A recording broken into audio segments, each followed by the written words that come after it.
بسم الله الرحمن الرحيم. اللهم صل وسلم وبارك على سيدنا محمد وعلى اله واصحابه اجمعين. ازيكم يا صحابي، عاملين ايه؟ اتمنى تكونوا بخير وسنه سعيده علينا وعليكم يا رب. النهارده هنعمل الفطر الشرقي باللحمه والسجق. انا جبت هنا، انا موزن، ما جبتش ميزان معين في دي لان انا عندي دقيق، بس هو حوالي من كيلو ونص ل2 كيلو.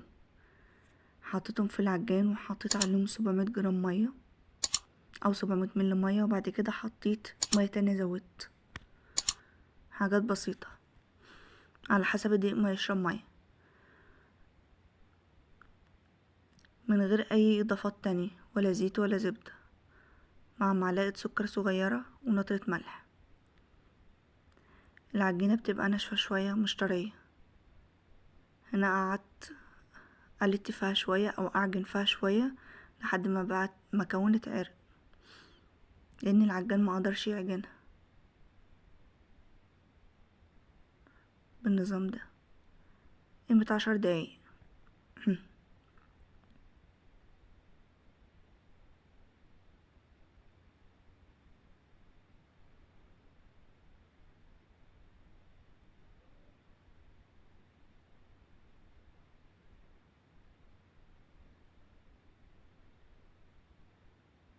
اتمنى يكون الفيديو موضح طريقة العجن.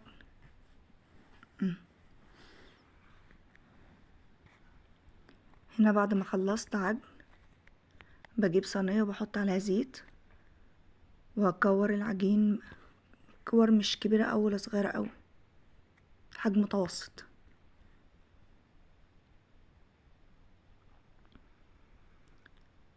هتهنا بالزيت كويس عشان ما تشققش، واغطيها بكيس نايلون واسيبها تستريح ساعة. انا هنا كنت عجنة بكاكين، خبزتها الاول، وبعد ما خبزت قعدت فردت الفطير. هنا قطعت فلفل حار وفلفل بارد، كل ده فلفل اخضر، وطماطم من غير بذر او الماء بتاعت الجلد بس. جبت هنا اللحمة المفرومة على السجق من غير اي اضافات غير الحباش، الملح والفلفل، بابريكا، كركم، جنزبيل.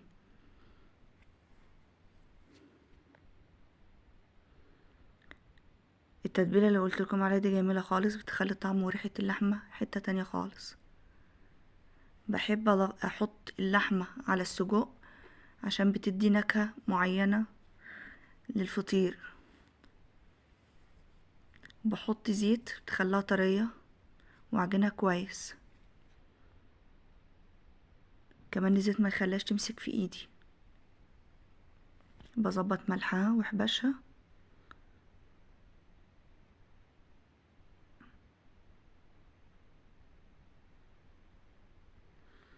هنا بقى نبدأ نفرد الفطير.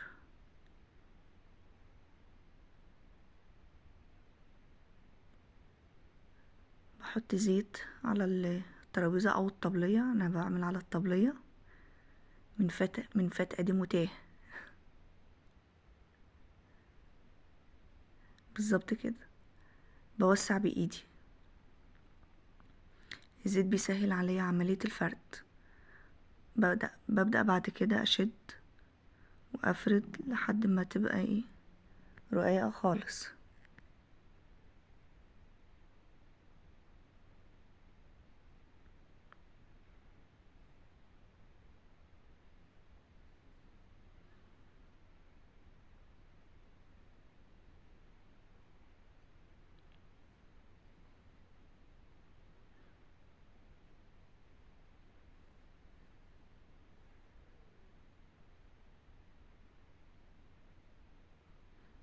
العجينة عشان مستريحة بتتبطط معايا كويس، بتتفرد معايا كويس.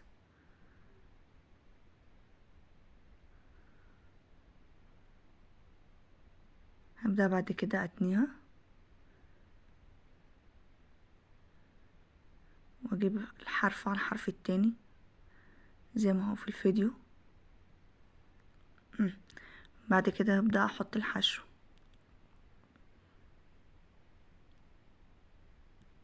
عايزة بقى تحطي فلفل حار، عايزة تحطي فلفل بارد، براحتك حسب الذوق.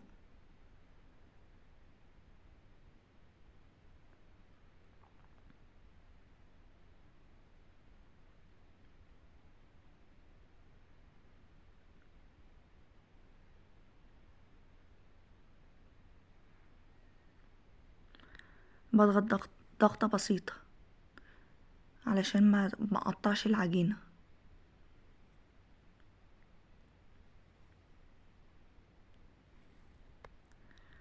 حط هنا فلفل قيمة حاجات بسيطة خالص، يمكن 50 جرام او اقل، عشان ما تبقاش طعمها وحش. وهنا زيتون برضو، طماطم قليلة، جبنة موتزاريلا، ممكن بقى جبنة شيدر، جبنة تركي، ممكن بسطرمة، تحطي لانشون، سلامي، زي ما حضرتك تحبي، بس انا بحبها باللحمة والسجق اكتر. هنا ممكن بقى الزبادي دي احطها على وش الفطيرة او تحتها.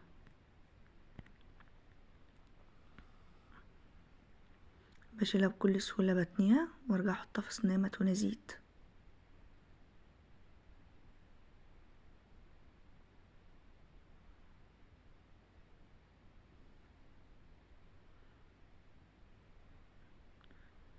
طريقة فردها سهلة بسيطة، مش معقدة وسريعة. بدهن ايدي زيت علشان العجينة ما تمسكش في ايدي.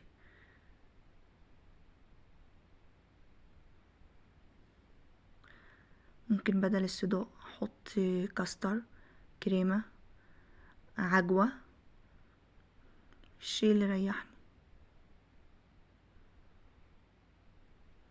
ممكن اعملها سادة خالص وبعد كده احشيها هريسة وسكر بودرة. هنعملها مرة بالهريسة والسكر البودرة او البسبوسة.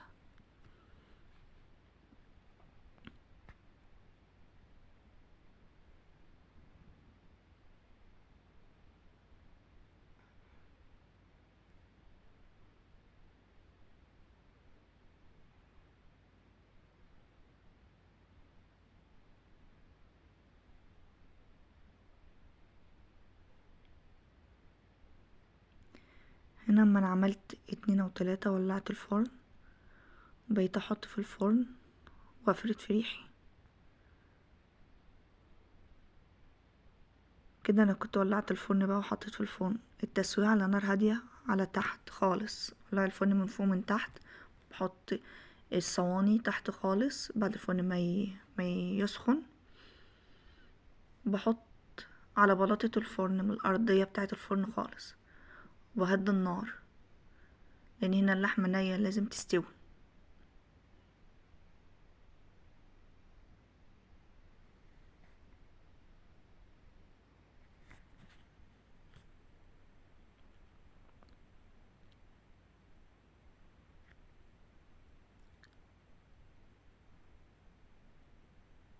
هوريكم درجة التسوية.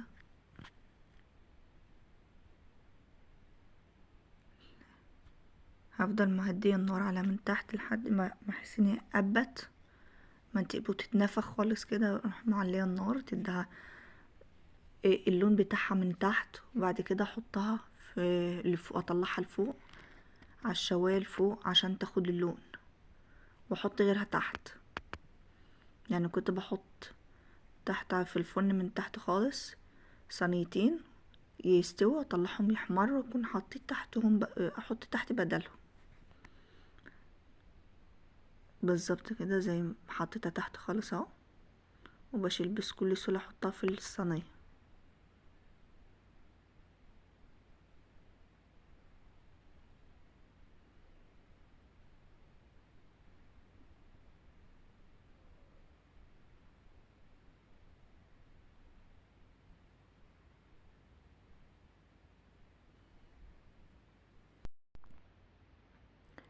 اللي وصل هنا في الفيديو يعمل لي اشتراك ولايك، وما ينساش يزعل الجرس على الكل.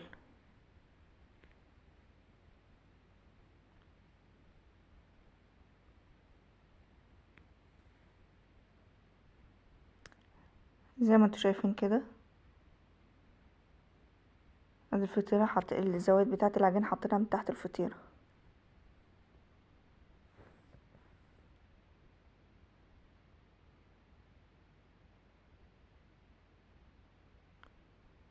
اتمنى يكون خف على قلبكم، ما يكونش الفيديو تقيل.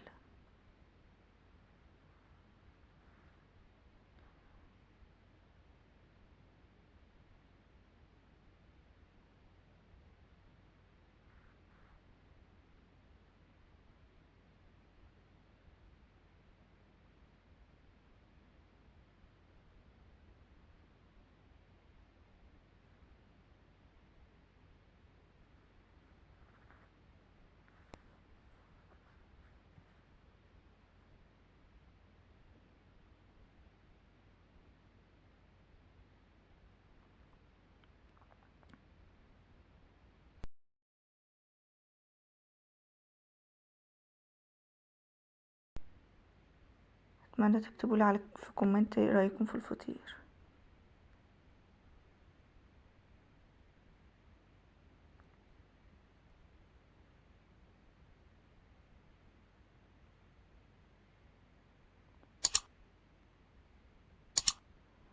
هنا حط في الفرن كده، هو كده استوى. ببدأ اعلي الفرن عشان اديله من فوق ومن تحت. اما تطلع بقى بتبقى ناشفه، بحط لها ميه واغطيها فبتطرى. انا بعد ما خلصت قطعتها، تحس ان هي جلاش مش فطير. اتمنى يكون الفيديو عجبكم واستفدتوا. السلام عليكم.